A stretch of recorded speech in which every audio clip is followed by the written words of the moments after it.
Over the last few years, hundreds of startups have built paid apps that promise to prepare you for the dreaded software engineer technical interview by offering an AI-powered coach or co-pilot. It's the perfect grift because when you then fail the interview miserably, they then offer an AI-powered therapist to help you cope with the disappointment and shame. But when you actually peek behind the curtain of these apps, they're all just large language model API wrappers like ChatGPT, Claude, and Gemini. Here's the hard pill to swallow. If you want to get good enough at programming to land a six-figure software engineering job, you'll need to do two things.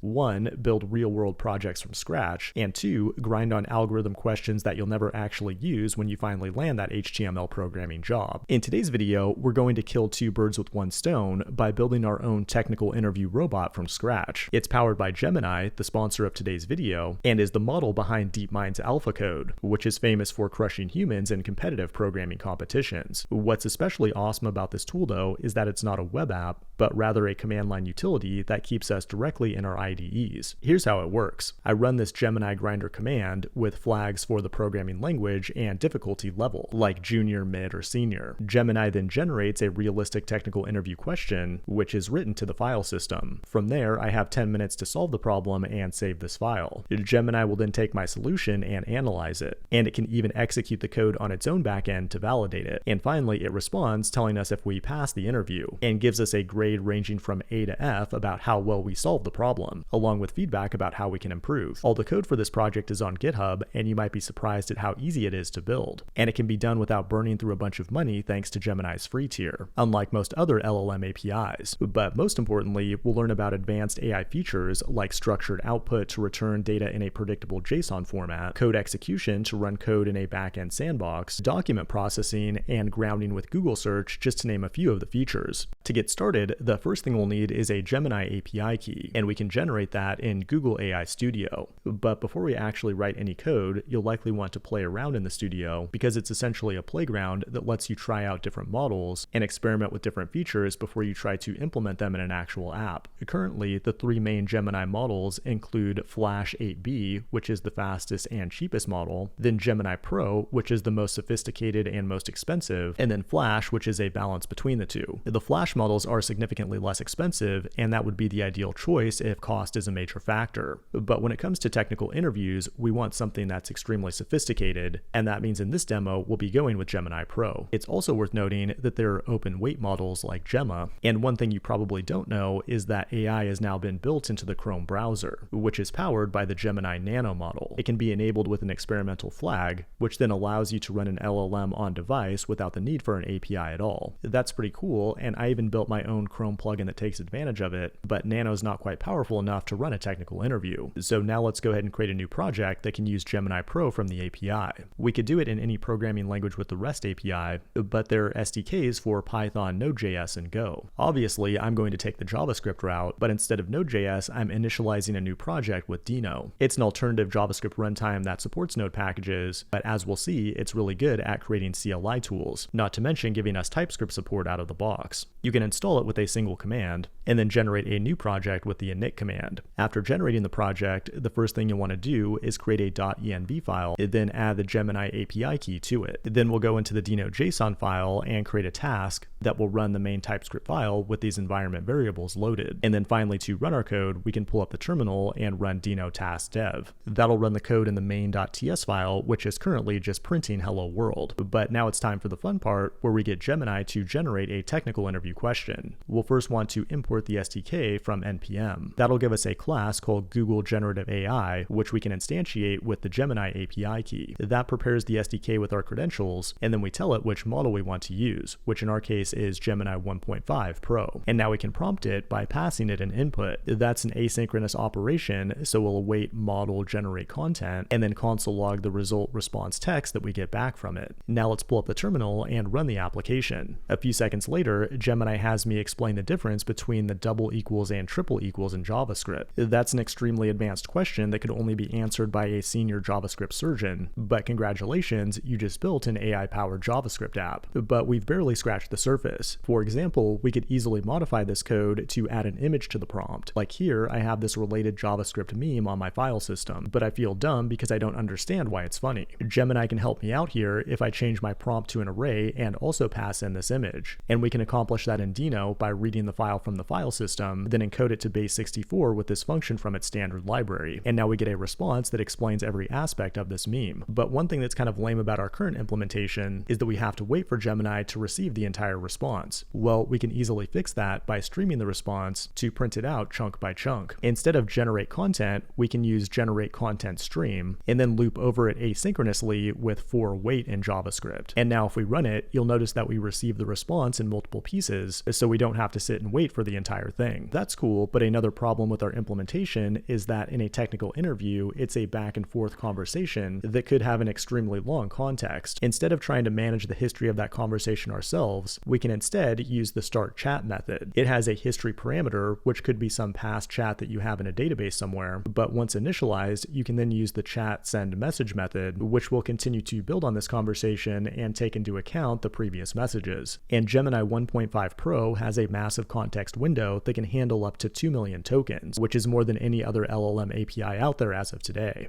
To put that in perspective, that'd be like 100,000 lines of code, or 16 novels, or 200 podcast episodes. But to build a good interview app, we'll want to make sure that this model hallucinates as little as possible. And one way we can do that is by grounding our responses with Google Search, one of the unique superpowers of Gemini. What grounding will do is connect the model's responses to verifiable sources on the internet. That can be easily accomplished by adding the Google Search Retrieval tool to the model. And now when we prompt it, it'll return some additional metadata about where it's getting its actual information. But in our case, what might be even more useful is to have the model itself execute some code.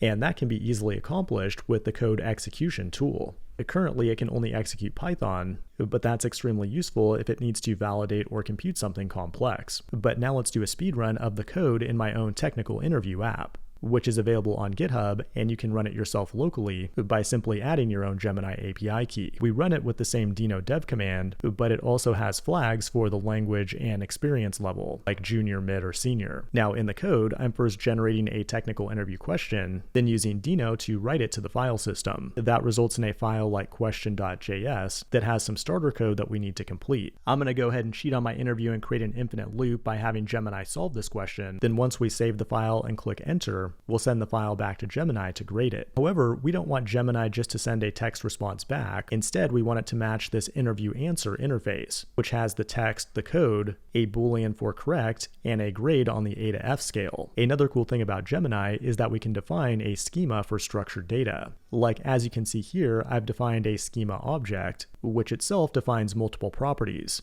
and gives the AI a type and description of what it should return. And now, instead of getting a bunch of random text, we get a JSON object with the appropriate data types. And that's pretty awesome because now we can use this data to write reliable code. Like here, if the answer is correct, I'll log pass, otherwise fail, and then log the grade on a separate line. And then finally, I can take the actual response from Gemini and write it to the file system as Markdown, which will explain exactly why we failed our technical interview. Huge thanks to the Gemini team for making this video possible. Thanks for watching, and I will see you in the next one.